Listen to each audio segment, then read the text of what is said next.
Olá! Quero começar o programa de hoje agradecendo a sua companhia e a sua audiência. Começa agora mais um Trilha do Saber, programa que fala sobre educação, cultura, ciências, artes e muito mais. Confira o que nós preparamos para você. Um passeio incrível pela cidade de Tibagi. Alunos da rede estadual aprenderam muito sobre geografia e história durante uma aula de campo no Cânion Guartelá. Você vai conhecer um espaço dedicado a preservar, valorizar e difundir a cultura e a arte indígena. Carta aberta, carta argumentativa e relato. Você sabe o que esses termos têm em comum? É daqui a pouquinho que a gente te conta. Tudo isso e muito mais a partir de agora. Fique com a gente, o Trilha do Saber já está no ar.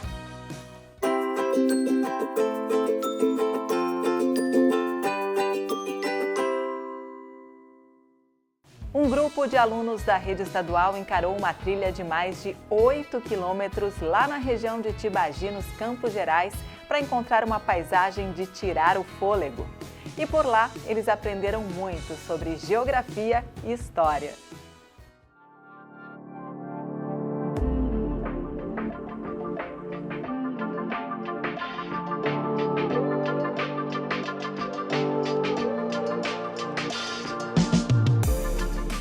Chegamos no belíssimo município de Tibagi, nos Campos Gerais, cheio de histórias e belezas naturais, como vocês estão vendo aqui, esse espetáculo da natureza, e nós vamos mostrar tudo para vocês.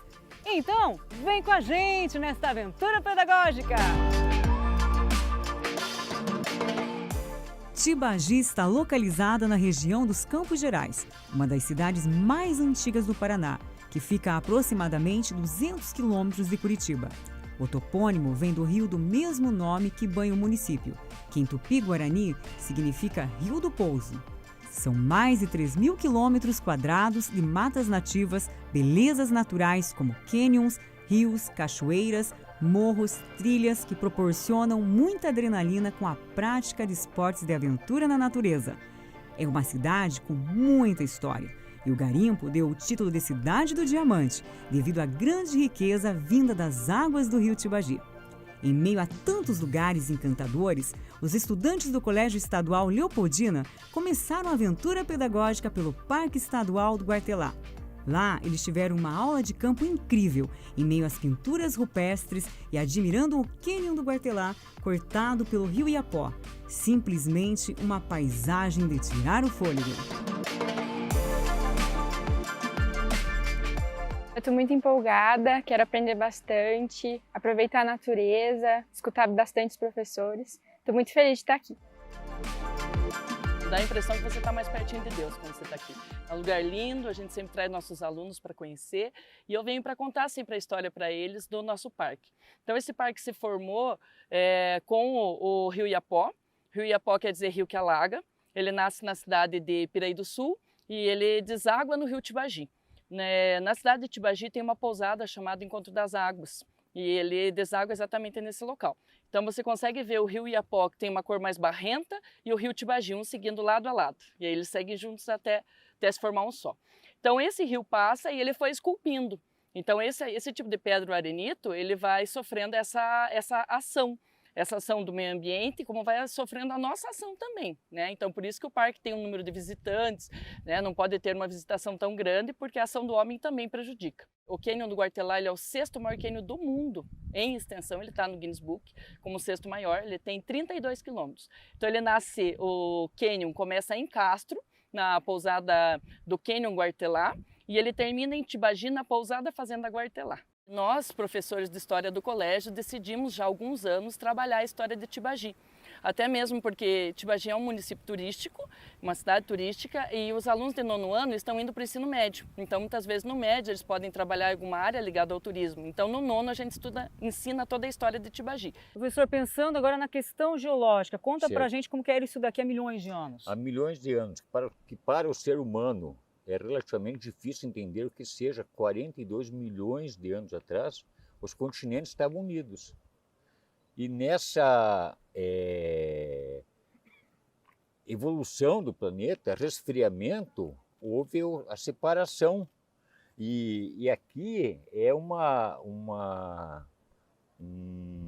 testemunho de que o nosso continente estava unido com o continente africano. Pensando na questão da biodiversidade, da Certo. flora, da fauna, como que acontece a preservação aqui no parque?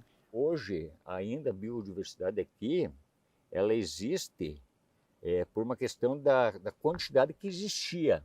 Que nós temos o lobo-guará, nós temos o cachorro do mato, nós temos o coati, o tatu, enfim, ainda a onça parda. A caminho do sítio arqueológico, encontramos algumas figuras esculpidas nas rochas, como temos em Vila Velha, que chamamos de pareidolia. Com o passar dos anos, pela ação do vento e da água, ele vai formando gravuras, porque é uma rocha que está em decomposição. Então nós temos ali o que? Um cachorro, é isso? Exato. Cachorro, uma águia, Uma águia e ali um ET. ET. Viram aí, meninas? Sim. Bem bacana, professor. E nós chamamos Sim. isso de pareidolia, é isso? Pareidolia, exatamente.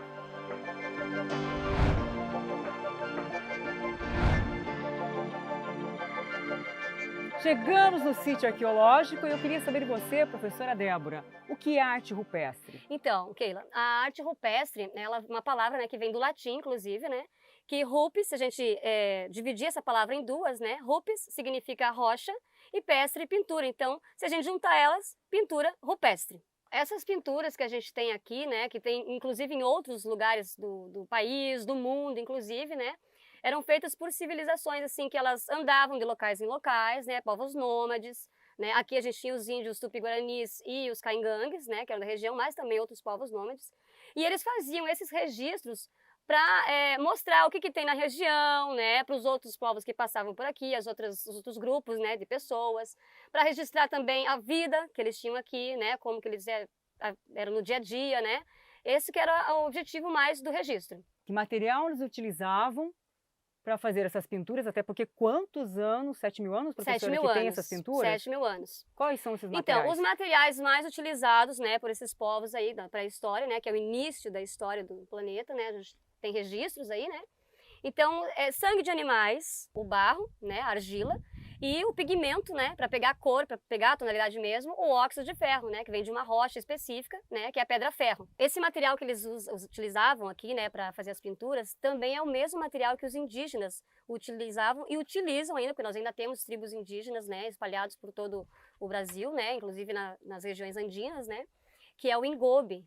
Então, quando a gente vê aqueles vasos de cerâmica pintados, coloridos, né, aqueles mais naturais mesmo, de indígenas, não que é feito num forno de cerâmica, que é um outro tipo de material, mas os mais rústicos, né? É utilizado com o engobe, né? Essa pintura é feita com a argila e o pigmento do óxido de ferro, que tem as cores amarelo, ocre, verde, né? Isso indica também os minerais que tem na região. Nossos estudantes continuam a caminhada na trilha das pinturas rupestres, agora em direção aos panelões do Sumidouro, um lugar mágico, perfeito para recarregar as energias depois de muito aprendizado e andar aproximadamente 8 quilômetros de trilha entre ida e volta.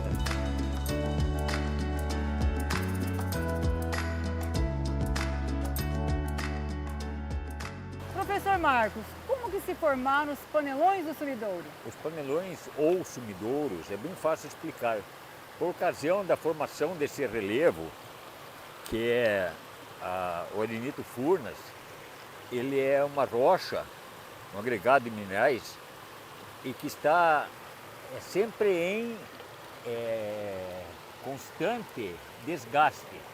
Além do que, nesses locais onde existe hoje o paredão, uma grande parte de material orgânico, seja de origem animal ou vegetal, foi soterrado ali. E com o passar dos milhares de anos, esse material orgânico, ele desapareceu, ele decompôs e gerou esse espaço, gerou esse oco na rocha. Dizem que é uma hidromassagem natural, verdade? É verdade. Uma delícia! Isso aqui é algo espetacular.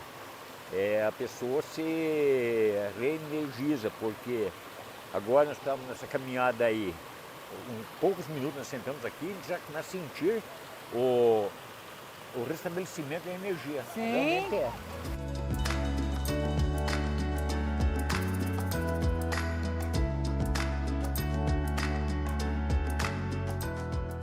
A gente teve aula com o nosso professor de Geografia, a nossa professora de Artes e a nossa professora de História. O professor de Geografia contou sobre as histórias das rochas do Guartelá, do Quênia. Contou também sobre a história dos desenhos que tem nas rochas. A nossa professora de História explicou sobre o Quênia Guartelá, como foi criado, como foi a história dele. Eu aprendi bastante com a aula de hoje, porque não foi uma aula que a gente estava na escola, sentado, vendo livro. A gente veio aqui e praticou, observou a história do Quênia Guartelá. Aprendi isso vendo na aula, eu aprendi agora pessoalmente. Vendo os Campos Gerais, isso vai me ajudar muito no Enem, vestibular.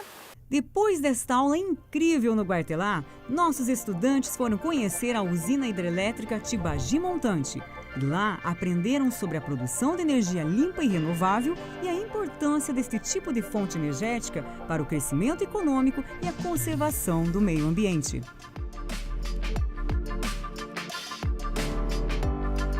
Vitor, como é que funciona uma usina hidrelétrica e como que vocês trabalham a questão da preservação do meio ambiente? Bom, Keila, energia elétrica nada mais é do que você usar a força da água para girar uma turbina, essa turbina girar o gerador, produzindo energia hidrelétrica. Inclusive agora nós estamos produzindo energia hidrelétrica que a água está sendo captada lá em cima, passando para a turbina na casa de força e voltando para o meio ambiente, que é uma energia limpa e renovável por conta disso. No processo não há nenhuma adição de óleo, transformação da água e nada, é somente a força da água que é utilizada e renovável porque o rio sempre corre, né, Keila? Ele nunca deixa de correr.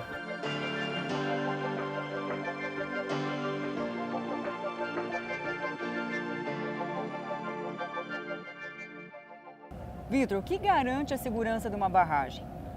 Bom, inicialmente a própria construção em si, né? Desde a concepção do projeto até a própria construção tem que ser muito bem feita. A gente tem sensores, Keila, espalhados por todo o barramento. São mais de 50 sensores, são medidos semanalmente e a gente contrata um especialista técnico, uma pessoa que realmente entende sobre segurança de barragem, para poder fazer a análise desses sensores semanalmente e nos informar se está seguro ou não o nosso empreendimento. Né? E até hoje nós estamos plenamente seguros, operando com plena qualidade. Uma usina hidrelétrica como essa, ela dá uma capacidade de você ter uma instalação de uma grande indústria no município que vai trazer empregos. Imagina, por exemplo, Tibagi, que a gente não tem uma grande indústria ainda, né? Um grande frigorífico, alguma grande fábrica que vai empregar 3, 4 mil pessoas. Isso é um grande avanço para o município. Antes da usina hidrelétrica, né, e principalmente da subestação que está ali na Frei Gaudêncio, não tinha essa possibilidade. Com a instalação dessa usina e a Frei Gaudêncio, que é a subestação que hoje é da Copel, agora Tibagi tem condições de estar recebendo esse tipo de empreendimento e podendo estar gerando esse nível de empregos na cidade. Então, além de ser uma geração com responsabilidade socioambiental, também é uma geração com responsabilidade econômica também, que pode gerar frutos econômicos para o município.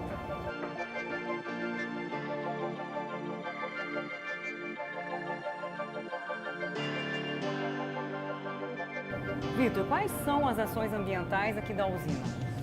Bom, Keila, uma das atividades mais principais nossa é a revegetação da APP. O que seria isso? APP, Área de Preservação Permanente, né? Em torno do lago, 80 metros, tanto na margem direita quanto esquerda, a gente tem que preservar. Nesse tempo nós já plantamos mais de 120 mil mudas, né? E é um trabalho constante, sempre a gente está fazendo novos plantios, né? Novas ações nesse sentido. Também fazemos monitoramento da qualidade de água. A gente tem que entender como que a água chega no reservatório, como que ela passa pelo nosso reservatório e como que ela sai do nosso reservatório. Então tudo isso a gente faz esse monitoramento, já são, se eu não me engano, 26 campanhas. E são 6 anos de monitoramento, 26 campanhas. Pensando na produção, quanto que essa usina gera de energia? A nossa capacidade máxima, ou seja, o máximo que a gente consegue gerar é 36 megawatts-hora. Isso, em termos assim, é o suficiente para 300 mil habitantes, né? Que dá em torno de 110 mil casas, por exemplo, pode ser, né? Hoje, exatamente hoje... Agora, né, nesse exato momento, a gente tem aqui o painel de geração, né? Cada gráficozinho desse pixel é uma turbina que está ligada, então eu tenho 3. Então cada uma está gerando 7 megas. Se eu tenho 3 turbinas, então eu estou com 21 megawatts-hora gerando aqui na minha usina nesse exato momento, né? Às vezes eu consigo, é bastante. Para Tibagi é mais do que o suficiente, né?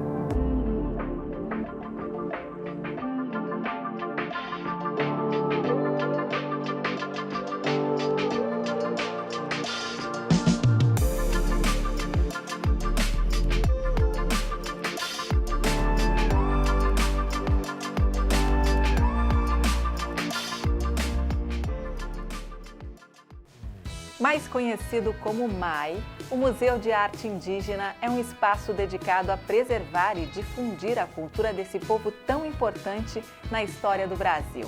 A partir de agora eu te convido a conhecer mais desse lugar encantador.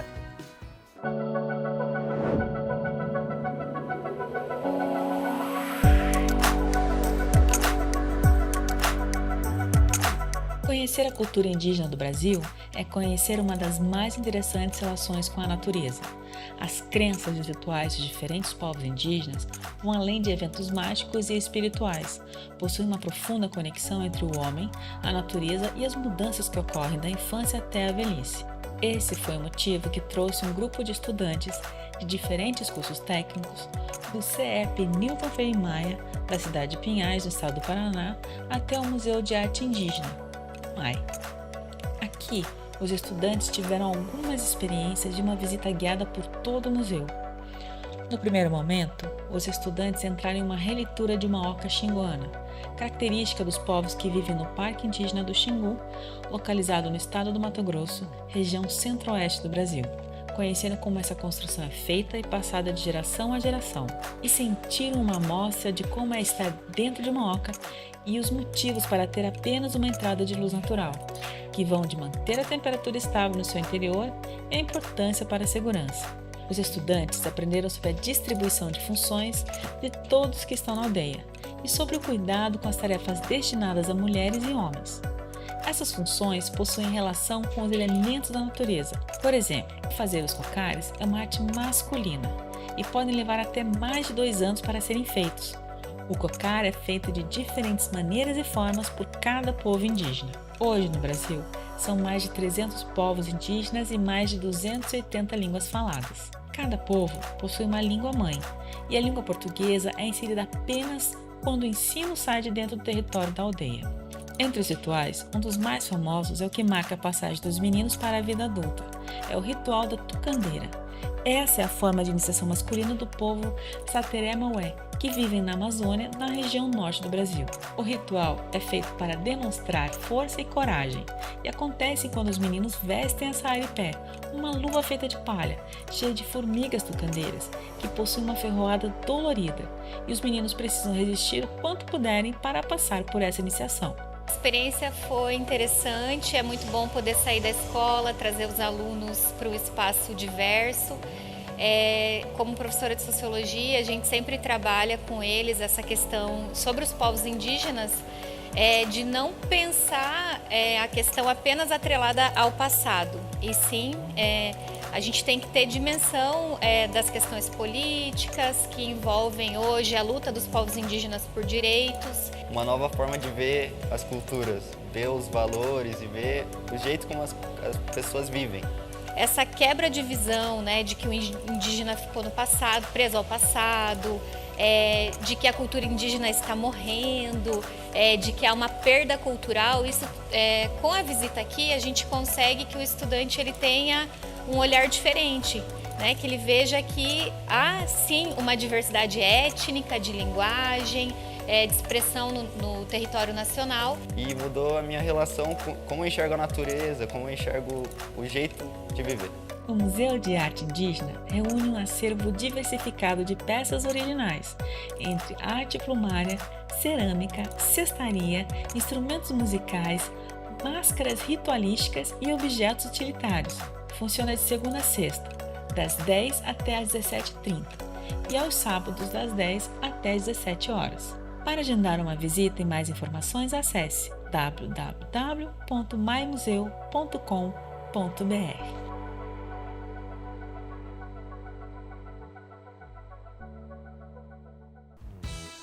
Agora eu quero fazer uma pergunta para você. Qual é ou qual era a matéria que você mais gostava na escola? Eu confesso que eu amava fazer redação. Agora a gente vai ver a diferença entre alguns gêneros textuais. Carta aberta. Esse gênero textual argumentativo tem o objetivo de transmitir informações de interesse coletivo. Por isso, carta aberta.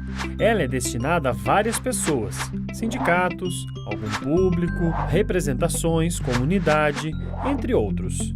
Pode ser utilizada para informar, instituir, alertar, protestar, reivindicar ou argumentar sobre determinado assunto com a finalidade de persuadir um interlocutor específico e o público em geral a tomar consciência do problema e, se possível, se movimentar para solucioná-lo. Para isso, são utilizadas estratégias argumentativas de convencimento nas quais os autores normalmente apresentam dados e exemplos. Sua estrutura possui título, introdução, desenvolvimento, conclusão e despedida. A carta argumentativa é um tipo de produção textual que tem o objetivo, por meio da argumentação, convencer o interlocutor sobre um determinado assunto. Por isso, ela é atribuída a um destinatário, normalmente uma autoridade, que deve ser convencida pelos argumentos expressados pelo locutor. Sua forma composicional segue o mesmo padrão das cartas: cabeçalho, vocativo, saudação inicial, corpo do texto, apresentação e desenvolvimento, despedida e assinatura. Resumo: é um texto breve, escrito com as palavras do produtor, que visa a apresentação dos pontos essenciais, ideais ou fatos principais desenvolvidos em um outro texto. Os pontos devem ser desenvolvidos de modo objetivo e sintético, respeitando a ordem presente no texto. Ele deve ser escrito em terceira pessoa. Relato. Este gênero textual se configura como narrativo porque narra um fato ou acontecimento marcante da vida de uma pessoa. Nesse tipo de texto, podemos sentir as emoções e sentimentos expressos pelo narrador. Assim, ele também pode ser descritivo, pois além das personagens, os objetos e espaços se tornam significativos para a história contada. Costumam ser narrados em primeira ou terceira pessoa, com verbos no presente e passado. Dissertativo argumentativo. É uma tipologia textual que pertence ao gênero discursivo redação, de base argumentativa que consiste na defesa de uma ideia por meio de argumentos e explicações. Este tipo de texto tem como objetivo central a formação de opinião do leitor. Assim, ele é caracterizado por tentar convencer ou persuadir o interlocutor da mensagem construída no texto. Sua forma composicional consiste em introdução, desenvolvimento e intervenção social, e funciona como conclusão. Se você é um amante da leitura, com certeza você gosta de ambientes que te transportam para o mundo dos livros. Sabia que em Curitiba tem diversos lugares perfeitos para isso? A Fundação Sidônio Muralha é um desses ambientes que todo apaixonado por literatura precisa conhecer. Quer ver só? Essa é uma casa que guarda muitas memórias e coleta várias narrativas diferentes, representadas por vários tipos de linguagens, como literatura, artes plásticas, música, história, filosofia de diversos países. O espaço de leitura não há só livros para ler, existem inúmeros códigos de leitura para serem lidos. Querem ver? Aqui temos a opção do espaço fechado e aberto. Iniciaremos pelo interno. Entre e sinta-se à vontade, venha! Esse é o nosso salão principal. Aqui ocorrem reuniões, eventos, oficinas, atividades e encontros com os grupos. A nossa biblioteca infantil recebe o nome de uma amiga pessoal do Sidônio Muralha, Helena Collodi.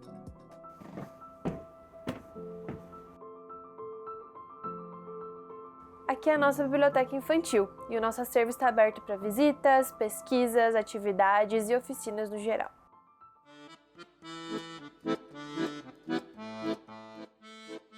Aqui é o cantinho da Letônia, onde a gente guarda algumas memórias das origens da doutora Ellen.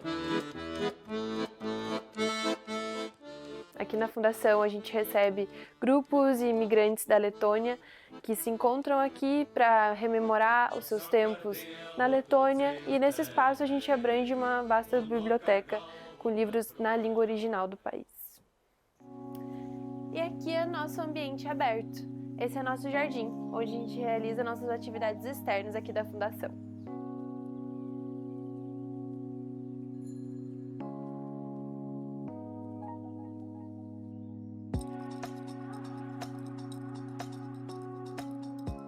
Ela é uma casa bastante velha e eu sei que ela deve ser mais do que centenária.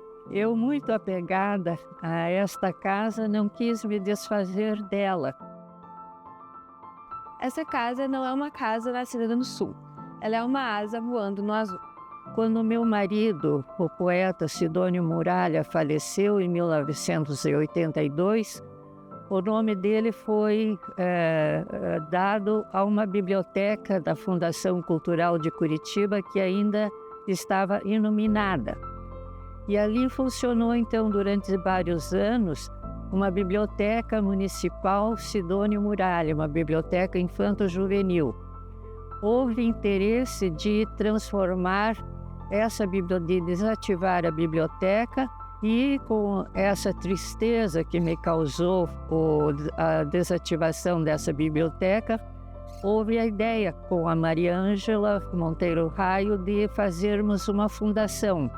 Então, nada melhor do que esta casa para ser transformada num espaço cultural destinado à divulgação da literatura infanto-juvenil, de manter a obra do Sidônio Muralha viva. Parar não paro. Esquecer. Esquecer não esqueço. Se caráter custa caro, pago o preço. Você sabia que Sidônio Muralha foi o fundador da primeira editora infantil do Brasil, a editora Giroflé? E que essa editora publicou o livro Isso ou Aquilo, da Cecília Meirelles, em sua primeira edição? Além disso, você sabia que Sidônio Muralha se correspondia com grandes autores da nossa literatura, como Milor Fernandes, Manuel Bandeira, Carlos Drummond de Andrade e Helena Collodi? Foi um escritor, um poeta português do movimento do neorrealismo, mas também era muito voltado para a literatura infanto-juvenil. Dentro desse espaço, a ideia, além de a gente falar sobre literatura e poesia, é pensar o espaço da cidade como educador. E a Fundação tem tudo isso para oferecer para a comunidade. Nós temos um incrível jardim onde vai poder fazer várias propostas ligadas à sustentabilidade, à arte, à ciência. Também a própria casa, que é uma casa tombada, que leva o nome do professor Guilherme, para falarmos sobre arquitetura, sobre história. Também poderemos falar sobre geologia, sobre geografia. A casa está aberta para que todos possam aprender. Esses espaços são importantes para a formação dos nossos alunos e para que eles tenham também esse encontro da teoria e da prática. Esse espaço aqui é riquíssimo e estamos apreciando muito. As duas salas que eu mais achei interessante foi a sala principal e a sala da doutora Ellen. A parte que eu mais achei, que eu fiquei mais relaxado, foi lá na biblioteca, lá em cima. Eu li alguns livros do Sidônio, né? Fizemos os olhos, as poesias, conheci a doutora Ellen também, ela contou um pouco da história dela pra gente. Ela estudou no nosso colégio.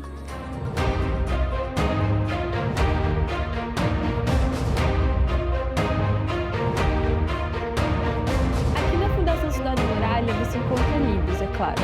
Aqui é o reduto das obras do poeta português. Mas como você viu, a leitura vai muito além das palavras. E podemos conhecer, nossas portas estão sempre abertas, estamos te esperando. O Trilha do Saber de hoje fica por aqui. Você pode rever este e outros programas através do QR Code que está aí na sua tela. A gente se encontra na próxima semana. Muito obrigada por sua companhia. Tchau, tchau. Até lá!